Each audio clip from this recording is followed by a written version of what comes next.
राज्य सरकारनं अन्यायकारक असे MSEBीचे प्रीपेड मीटर बसवणं सक्तीचं केलेलं आहे आणि या सक्तीच्या नियमामुळे 2.25 कोटी लोकांना त्याचा थेट भुर्दंड भरावा लागणार आहे। मीटरची किंमत जी केंद्रीय ऊर्जा मंत्री 6,500 सांगतात ती आपल्या डोक्यावर 12,000 प्रमाणे मारलेली आहे आणि त्याचबरोबर वर्षानुवर्ष MSEBीचा जो ग्राहक आहे या ग्राहकानं MSEBीचं बिल व्यवस्थितरित्या MSEBीला आतापर्यंत परत केलेला आहे। MSEBीचं रिफंड व्यवस्थित केलेला आहे आणि या सगळ्या गोष्टी असून सुद्धा अन्यायकारक असा प्रीपेड मीटर सक्तीचा जो कायदा आहे हा कायदा सर्वसामान्य लोकांच्या डोक्यावर लादल्यामुळे त्यांची आर्थिक कुचंबना होण्याची शक्यता आहे।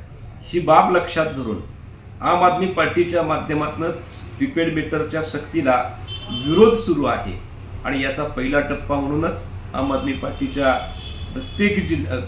पार्टीच्या वतीनं महाराष्ट्रातल्या प्रत्येक जिल्ह्यामध्ये प्रत्येक युनिटमध्ये MSEBीच्या अधिकाऱ्यांना प्रीपेड मीटर सक्ती करू नका अन्यथा आम्हाला उग्र आंदोलन करावं लागेल असा इशारा आम आदमी पार्टीच्या वतीनं दिला होता।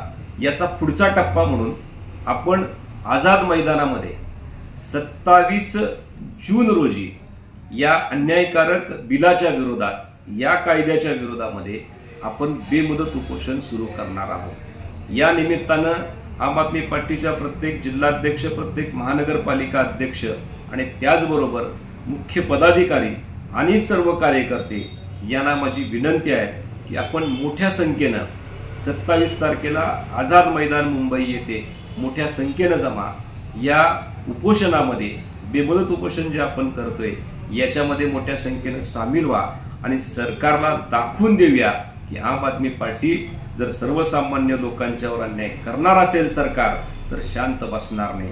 आणि पुन्हा एकदा तुमच्या सगळ्यांना विनंती करतो मोठ्या संख्येने या आंदोलनामध्ये सामील होऊ आणि सर्वसामान्य लोकांच्यासाठी आपण जो आपली भूमिका आहे दिल्ली सारख्या ठिकाणी आपण 200 युनिट वीज बिल फ्री देतोय, पंजाब सारख्या ठिकाणी आपण 300 युनिट वीज बिल फ्री देतोय, तर महाराष्ट्रामध्ये सुद्धा वीज बिल फ्री राहू देत। तुम्ही जर ऍडव्हान्स पेमेंट घेणार असाल तर आपण स्वस्थ बसणार नाही ही भूमिका सरकारला दाखवून देऊ। जय हिंद।